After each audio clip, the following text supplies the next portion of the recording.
পালন করছেন চট্টগ্রামের আমানতকারীরা। বাংলাদেশ ব্যাংক চট্টগ্রাম আঞ্চলিক কার্যালয়ের সামনে এই কর্মসূচি পালন করছেন তারা। সেখান থেকে বিস্তারিত জানাতে যুক্ত হচ্ছেন শোয়েব রহমান। শোয়েব, কর্মসূচিতে কি বলছেন আমানতকারীরা, এই বিষয়ে কর্তৃপক্ষের অবস্থান কি? জ্যোতিকা, প্রায় আধা ঘন্টা আগেই চট্টগ্রামের নিউ মার্কেট মোড় থেকে বিক্ষোভ সমাবেশ শুরু করেন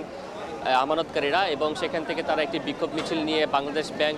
আঞ্চলিক কার্যালয় অভিমুখে যেতে গেলে সেখানে পুলিশ তাদের বাধা দেয় এবং বাধার মুখে তারা বাংলাদেশ ব্যাংকের আঞ্চলিক কার্যালয় চট্টগ্রাম আঞ্চলিক কার্যালয়ের সামনে এই মুহূর্তে অবস্থান করছেন এবং এইখানে তারা বিক্ষোভ প্রদর্শন সহ নানান ধরনের স্লোগান দিচ্ছেন এবং এরই মধ্যে আমানতকারীদের পক্ষ থেকে 5 জনের একটি প্রতিনিধি দল তারা চট্টগ্রামের যে আঞ্চলিক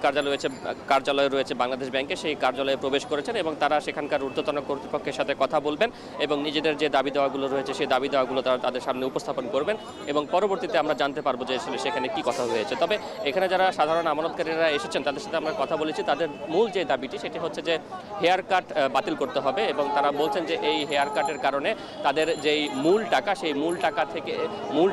টাকাটাই মূলত কমে যাবে এবং সেখানে তাদের মূল আপত্তির জায়গা এবং একই সাথে তাদের যে আমানতগুলো রয়েছে সেই আমানত কবে নাগাদ তারা ফেরত পাবেন, কবে নাগাদ তারা তাদের সম্পূর্ণ টাকা উত্তোলন করতে পারবেন সেই ক্ষেত্রে বাংলাদেশ ব্যাংকের সুনির্দিষ্ট নির্দেশনা তারা চাইছেন এবং একই সাথে যে 5টি ব্যাংকের আমানতকারীরা এই বর্তমান পরিস্থিতিতে পড়েছেন আমানত নিয়ে সেই ব্যাপারেও বাংলাদেশ ব্যাংকের সুনির্দিষ্ট নীতিমালা কিংবা সুনির্দিষ্ট বক্তব্য তারা প্রত্যাশা করছেন এবং সেটি না পাওয়া পর্যন্ত কিন্তু তারা তাদের যে কর্মসূচি সেটি চালিয়ে যাওয়ার ঘোষণা করেছেন এবং আমরা দেখতে পাচ্ছি যে সকাল থেকেই কিন্তু বেশ কিছু আমানতকারী তারা এখানে জড়ো হয়েছেন এবং এক পর্যায়ে এই খবরে কিন্তু আমরা দেখেছি আইনশৃঙ্খলা বাহিনীর সতর্ক অবস্থানে রয়েছে। তারা শুরুতেই তাদের জড়ো হওয়ার যে স্থানটি রয়েছে নগরীর নিউ মার্কেট মোড় সেখানে আইনশৃঙ্খলা বাহিনীর কিন্তু সকাল থেকে অবস্থান ছিল এবং একই সাথে আমরা দেখেছি বাংলাদেশ ব্যাংকের ভেতরে অর্থাৎ প্রবেশ পথ যেখানে রয়েছে সেই প্রবেশ পথেও কিন্তু বিপুল পরিমাণ আইনশৃঙ্খলা বাহিনী মোতায়েন করা হয়েছে যে কোনো ধরনের অনাকাঙ্ক্ষিত পরিস্থিতি এড়ানোর জন্য এবং আমানতকারীরা এই মুহূর্তে বাংলাদেশ ব্যাংকের সামনে অবস্থান নিয়েছেন এবং তাদের প্রতিনিধিরা ভেতরে অবস্থান করছেন। ভেতরে গিয়েছেন তারা এর মধ্যে প্রায় 10 থেকে 15 মিনিট হয়েছে। তারা হয়তো ফিরে আসলে তখন আমরা বলতে পারবো যে কী ধরনের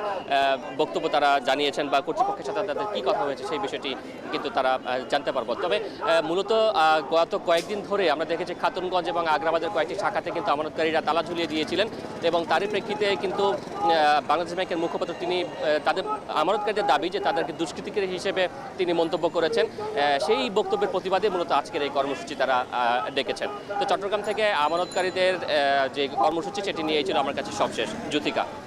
চট্টগ্রাম থেকে যুক্ত ছিলেন শোয়েব রহমান, জানাচ্ছিলেন সেখানকার সবশেষ পরিস্থিতি।